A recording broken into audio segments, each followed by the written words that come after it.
Sophie Cunningham showed that she is, you know, the old Caitlin Clark enforcer. She is the Caitlin Clark enforcer. That has been shown. She is the enforcer that the Fever have needed for the last year, and she has responded. She has responded. Imagine stepping onto a court not as a player, but as a protector. Imagine shouldering the weight of a teammate's safety, not with quiet words, but with thunderous action. This isn't fiction, this is real, raw, and raging in the WNBA. One night in Connecticut, a basketball game turned into a battlefield, and at the center of the chaos stood Sophie Cunningham. We have had so far with Sophie Cunningham. She is standing on business. She's trending everywhere. And now she's retweeting all the drama. Sophie has simply made herself a star, which she was already famous, but at this point, she hella famous, super famous. She got parody accounts been made on her. God, this is lit. No longer just a player, but a shield, a storm in a ponytail, unleashed to defend Caitlin Clark from a league that seems more interested in testing her limits than protecting her talent. Tonight, we dive deep into the night Sophie snapped. Right, so as you guys can see here, JC Sheldon is guarding Caitlin Clark. She swipes her in the eyeball. Caitlin Clark nudges her off because... And what she said afterward that shook the entire WNBA. This isn't just a sports story. It's about respect, retaliation, and a league at war with itself. And if you think this is just about a technical foul, think again. Welcome to the Sophie Cunningham era. From the moment Caitlin Clark entered the league, the spotlight followed, and so did the hate. Caitlin wasn't just a rising star, she was a lightning rod. The hype wasn't just around her talent, but around how the league, teammates, opponents, and officials alike would respond to it. It's right here, folks. And I mean, when I tell you social media is setting the WNBA on fire right now, not in a good way, that's the understatement. And respond they did. Game after game, Clark found herself on the receiving end of physical contact that seemed designed not to stop her shot, but to send a message. It wasn't just defense, it was provocation. And on this night against the Connecticut Sun... Now let's watch this in slow motion. Here, JC Sheldon is guarding Caitlin, swipes her in the face. There's one. Going for the ball, swipes her in the eyeball. Caitlin's gonna have to start wearing goggles. And then Caitlin pushes her off of her. Like, why are you still in my face?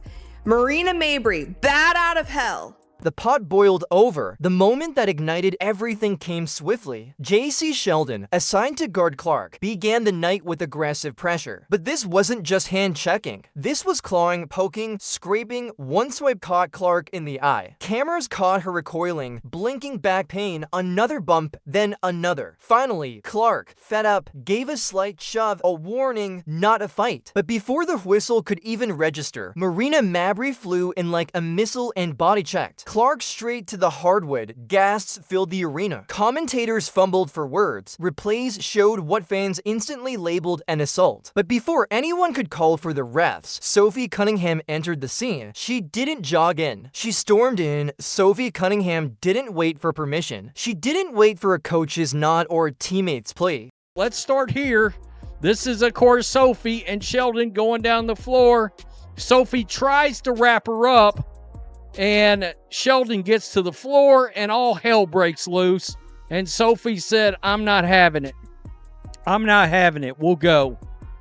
She saw her teammate on the ground and transformed. From shooting guard to sworn guardian, her eyes locked on Sheldon, then on Mabry, then back on Clark. Something in her posture changed. Gone was the relaxed stance of a player waiting for the next play in its place, a coiled spring. A fuse lit. She shoved Sheldon, hard, assertive, not reckless, but clear, the kind of push that sends more than a player tumbling. It sends a message. In that instant, the temperature of the entire arena changed. Fans felt it. Broadcasters paused, teammates turned, and even the opposing bench looked uneasy because Sophie Cunningham wasn't just defending a teammate. She was laying down the law, not with words, but with her presence, her stance, her unblinking glare. This wasn't drama. This was declaration. The league may have turned a blind eye to what Caitlin Clark had been enduring game after game, but Sophie, she saw it all, and she had enough. The video of the hit spread like wildfire. Replays flooded TikTok. TikTok, Instagram, Twitter. Hashtags like hashtag protect Clark and hashtag enforcer Sophie started trending. Comment sections turned into battlegrounds, and yet the league said almost nothing. No official statement, no ejection, no strong stance from the WNBA offices. Instead, the silence from Commissioner Kathy Engelbert echoed louder than any. Referee whistle, fans waited, outrage grew. Because the footage didn't lie, Caitlin Clark was being hunted, and Sophie Cunningham had become the one-woman SWAT team standing in the way. Sophie didn't need to tweet. She didn't go on live TV. She didn't hold a press conference. She just posted a locker room video, a smirk, a sideways glance, a quick clip that said one thing loud and clear: "I'm here, I saw what happened, and next time, it won't be just a stare." That short post sent shockwaves. Fans reposted it with captions like "real teammate energy," "the bodyguard we didn't know we needed," and "Sophie's running the league now." For every hate comment aimed at Clark, there were 10 praising Sophie for refusing to let it slide. Until that night, the Indiana Fever had been criticized as soft, too young, too disorganized. But after Sophie stepped in, everything changed. Caitlin Clark didn't just gain a teammate, she gained a warrior. The team felt it, the crowd felt it, even the opponents felt it. Suddenly, bumping Clark wasn't just a foul, it was a summons, a signal to the court's executioner. And she was wearing number 9. Practices got more intense. Huddles grew tighter. Post-game interviews now had fire in their eyes. This wasn't just basketball anymore. It was defense with purpose, vengeance with structure. A team redefined. Rewind that play as many times as you want. It's all there. JC Sheldon clawed Clark in the eye. Marina Mabrey body checked her without hesitation. By the way,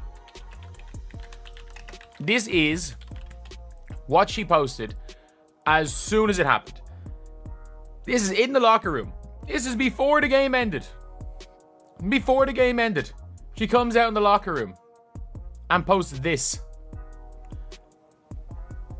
Like, what are we doing? Tina Charles wagged her finger in Clark's face like a scolding teacher, and Caitlin? She kept her cool until it was clear the hits weren't going to stop. That's when Sophie reacted, not out of impulse, but out of necessity. Yet the officials missed it, or worse, ignored it. Instead of addressing the cheap shots, they punished Clark with a technical. They issued fouls with no real weight. And most of all, they failed to protect the league's brightest star. Caitlin didn't just join the WNBA, she was thrown into it, like a rookie centaur with no armor. From her first game, she was targeted not just with tight defense, with deliberate, malicious energy. Fouls that weren't called, elbows that weren't seen, glances from opponents that said, "You don't belong here yet." But here's the thing, Caitlin didn't back down. Game after game, she got up. She hit threes. She ran the floor. She kept her head high, even when the league seemed determined to keep her low. But it wore on her, and the question on everyone's mind became, who would step in? While some players listen to calm playlists before games, Sophie gears up like she's storming the gates. No warm-ups, no chit-chat, just quiet, burning focus. She's not defending Clark because it's good PR. She's not doing it for cameras. She's doing it because she understands what's at stake. This isn't about one player. It's about the culture of a league that has allowed cheap shots and fake apologies to go unchecked. Sophie saw what was happening, and she chose to be the change. Sitting there and I'm thinking to myself, is anybody on this team gonna stand up for Caitlin Clark? JC Sheldon grabbing Caitlin Clark all game, clawing at her. It's like tonight was a brawl, folks. Tonight was a brawl, and I'm sitting there, I'm like, is anybody on this team going to stand up for? And Sophie Cunningham. One shoulder check at a time, and the message is clear now. Touch Caitlin Clark, and you answer to Sophie Cunningham. And she doesn't argue. She doesn't whine. She doesn't flinch. She moves like a human tripwire. One step too far, and you'll be picking yourself up off the hardwood wondering what just hit you. This is the new Indiana Fever, and Sophie isn't just a player anymore. She's the sheriff. At this point, the WNBA has to choices, evolve, or get exposed. The officiating inconsistencies, the failure to protect its stars, the tolerance of dirty play, it's all coming to a head. And Sophie Cunningham, whether they like it or not, is forcing the league to reckon with its silence, because fans aren't just watching games anymore. They're watching reactions, body language, non-calls, locker room behavior. Every elbow thrown at Caitlin Clark is now a test, not just of her endurance, but of the league's integrity. And every time Sophie steps up, she's reminding us what loyalty actually looks like. She's not trending because she scored 30 points. She's trending because she's willing to lose her cool, her minutes, her stats for her teammate. In a league that often sells sisterhood but forgets to show it, Sophie's making sure we see it loudly, visibly, unapologetically. This isn't about revenge. It's about respect. Sophie didn't ask for this role, but she's owning it, and the longer the league fails to act, the more players like Sophie will rise. Because every Caitlin Clark needs a Sophie Cunningham, not to fight her battles, but to make sure she doesn't have to fight them alone. So the next time someone sizes up Clark, planning that hard foul or sneaky shove, they'll pause. Because now they know Caitlin Clark doesn't walk into a game by herself, she walks in with Sophie. And if that doesn't change the way the WNBA plays, maybe nothing will. And if you're still not convinced this league is changing, then you haven't been watching closely enough. Because the Sophie Cunningham era isn't coming, it's already here, and it's rewriting the rules one block, one check, one stare at a time. If you support Sophie, comment Enforcer Sophie down below. Like, subscribe, and turn on notifications so you never miss a moment when the real ones step up. Welcome to the Fever Defense program. Step to Clark, and you get Cunningham. Good luck.